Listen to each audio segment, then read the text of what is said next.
much heaven no more. Nobody gets to. Miaravatsika pijery ny fahita lavitra izay ato amin'ny Anjara Beauté. Anjara Beauté misy anay ato amin'ny Anjara Hotel ato amin'ny premier étage.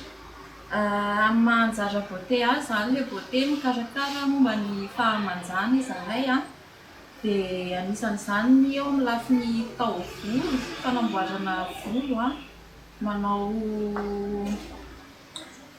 misintona brushing izay manao coloration dia manao coupe dia tsindrinay hoe ny coupe ny tena spécialité anay ato amin'ny Anjara Beauté.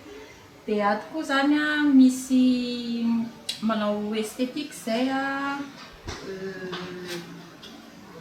manao soin de visage, manao gommage facial, manao massage facial, masque, maquillage rehetrarehetra, dia manao massage ihany koa zahay vatana, manao massage relaxant misy hoe mety hoe tongotra fotsiny na lamosina fotsiny na arak'izay hoe facial ny tazy fotsiny.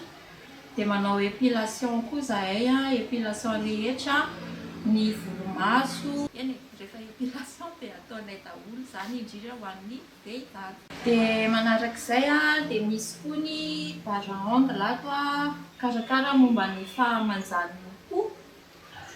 Dia manao manicure koa zahay dia manao pédicure. Dia amin'izay rehetrarehetra izay raha ohatra hoe misy atao mariage dia misy koa ny paque mariage afaka atao. Mivarotra produit zay vita eto an-toerana dia atao hoe bio, produit naturel le izy resaka produit atao amin'ny tarehy sy volo. Ankoatran'izay zahay mivarotra hazo malagasy, poketra, crave, ankoatran'izay. Dia misy koa ohatra hoe brosse, mivarotra faux ongles, misy kojakoja madinidinika maro isan-karazany. Arak'izay dia manentana antsika rehetra ho tonga hitsidika anay ato amin'ny Anjara Beauté.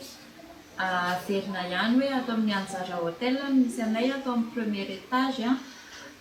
Raha ato amin'ny Anjara Hotel moa dia averia raha mioka mihaatra ianao dia eo amin'ny Descourgecabo no mitsofoka tonga dia io ambadika io ny Anjara Hotel dia ato amin'ny premier étage no misy ny Anjara Beauté. Tongava maro fa mahafinaritra ny fandraisana ny ekipa zany mahafinaritra be daholo. Saotra tompoko.